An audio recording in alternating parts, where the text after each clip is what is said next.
Beautiful, light, and flexible, the Tacoma Narrows Bridge was built like no other suspension bridge. It was unique in its design and incredible in its appearance. But on November 7th, 1940, it all came crashing down. The collapse was one of the great tragedies in engineering history. Never had a suspension bridge so important met its end so catastrophically.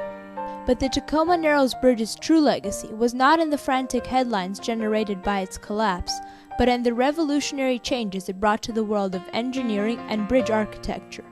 That was Galloping Gertie's triumph. In the 1920s, America was prospering and optimistic. Skyscrapers and bridges were seen as symbols of elegance and power. Then, with the 1930s depression, cheaper and more efficient bridges were needed. As a result, bridges were made as simple as possible, graceful and slender works of art, beginning a trend towards light, flexible bridges. The Tacoma Narrows Bridge was proposed to connect the Olympic Peninsula and the Washington mainland. The Washington State Department of Transportation appointed Clark Eldridge to design the bridge. Eldridge's plan was examined by an out-of-state engineering consultant, the world-famous suspension bridge designer Leon Mossef. Mossef suggested replacing the 25-foot deep stiffening truss with an 8-foot shallow plate girder. Conforming to the trend, this lessened the cost of the bridge and gave it a slender, artistic appearance. In 1939, construction of the $6 million bridge began.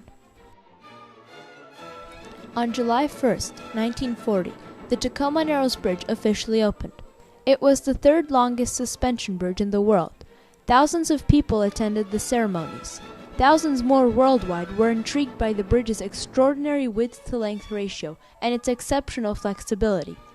But the Tacoma Narrows Bridge had an even more fascinating characteristic: its bounce. Engineers were puzzled by these strange oscillations, but they did not doubt the bridge's safety. In fact, the bridge's movement attracted thousands of people who crossed the bridge just for the exhilarating experience of watching the car in front of them disappear. For this, the Tacoma Narrows Bridge was quickly nicknamed Galloping Gertie. Galloping Gertie proved to have many more benefits. It linked the less developed peninsula to the industrial Tacoma area.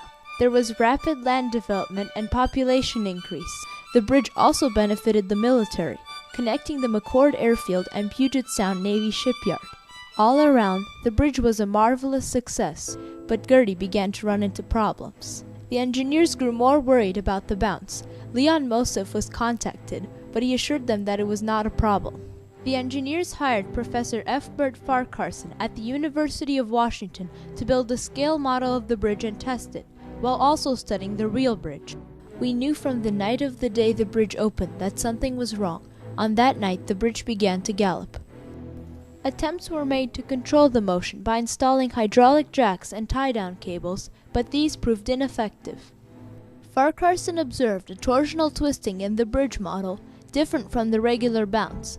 He recommended adding wind deflection devices, and preparations were made to install them. But the bridge did not meet nature's deadline. On the morning of Thursday, November 7, 1940, winds whistled across the Narrows. The bridge was rolling 2 to 5 feet. Suddenly, the bridge went into a lateral twisting motion. The sides rose and fell 28 feet up and down every 5 seconds, tilting at a 45-degree angle. Leonard Coatsworth was on the bridge when it began its violent twisting. He got out of his car and fled the bridge. His dog Tubby was left in the car. Farquharson arrived to record the event. The bridge had been closed by officials alarmed by the dangerous motion. Observers were worried, but very few expected what would come next. The first section of concrete from the center span broke off. The bridge began a violent motion. Steel girders twisted, cables snapped, lampposts broke off, and pieces of concrete fell. Then, 2 minutes later, a 600-foot portion of the center span plunged into the Narrows.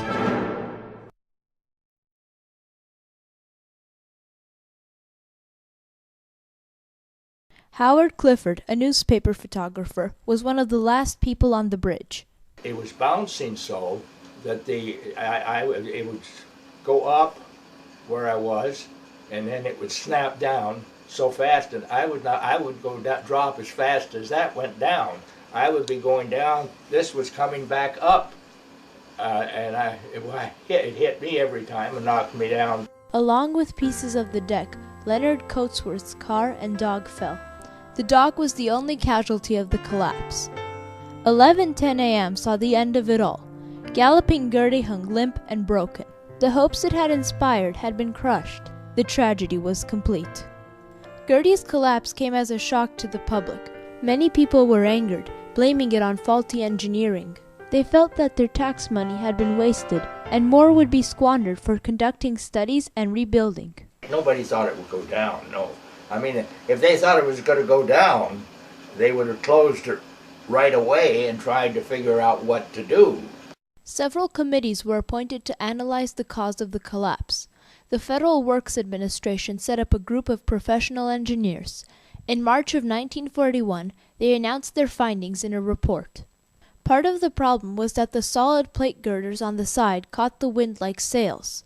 The original truss design would have allowed the wind to pass through harmlessly. Also, due to its exceptional width-to-length ratio, the bridge was extremely flexible and fragile. Still, the winds had not been overly powerful. In fact, they scarcely exceeded 42 miles per hour. So what did prompt it? As the wind passed over and under the bridge, it created vortex shedding, where wind eddies formed on the opposite side. These eddies gave small pushes to the structure. Although the force wasn't especially great, the vortices caused the bridge to sway rhythmically. Eventually its motion became self-excited, meaning that it propelled itself. The bridge's drastic motion was caused by harmonic resonance. The basic idea is that everything vibrates at a natural frequency, which can be approached by outside forces. This concept is illustrated by a mathematical theory later suggested by Theodor von Karman. On that day, the frequency of the wind was close to the bridge's natural frequency. This resulted in a very small denominator, which made the amplitude of the motion huge. Unfortunately, such science and mathematics were overlooked at the bridge's construction. Galloping Gertie's collapse drew attention to them, and it continues to be a challenging puzzle for engineers all over the world to study and learn from. When Galloping Gertie collapsed, hopeful newspapers speculated that it might be rebuilt within the year. Then, World War II struck, and Gertie's remains were seen as a valuable mass of steel, and the state paid workers to salvage the material. Meanwhile, Farquharson had conducted groundbreaking studies on the model bridge, greatly advancing wind tunnel testing. British engineer W. Austin came to study the Second Narrows Bridge to help plan an English suspension bridge. Quote, "The whole of bridge engineering has profited by the fall of the Narrows Bridge. The subsequent research at the University of Washington is one of the most significant steps in bridge design in many, many years." Indeed, the Tacoma Narrows Bridge was followed by the Mackinac Strait Bridge and the Verrazano Narrows Bridge, both benefiting directly from the lessons it taught. Before launching plans for a second bridge, it was decided that the solution to offer least wind resistance was an open stiffening truss. No expense was spared in building the second Tacoma Narrows Bridge. The bridge had 33-foot stiffening trusses, wind grates, and hydraulic shock absorbers. It was the most technologically advanced bridge of the time, and the years of research in aerodynamics and mathematics triumphed in enriching the science of bridge engineering all over the world. A writer called the second Tacoma Narrows Bridge epoch-making. Galloping Gertie's sequel, fondly nicknamed Sturdy Gertie, set the standards for modern bridge design, terminating the trend of lighter, flimsier bridges. Wind tunnel testing is now mandatory for all suspension bridges. The second Tacoma Narrows Bridge picked up where its predecessor had left off. The tragedy of Galloping Gertie's collapse led to triumph, revolutionizing science and architecture, directing the change from light, flexible bridges to strong and dependable bridges, and bringing a wealth of new knowledge to the engineering world. And although an unprecedented initial success resulted in tragic failure, the Tacoma Narrows Bridge rose to triumph in the end.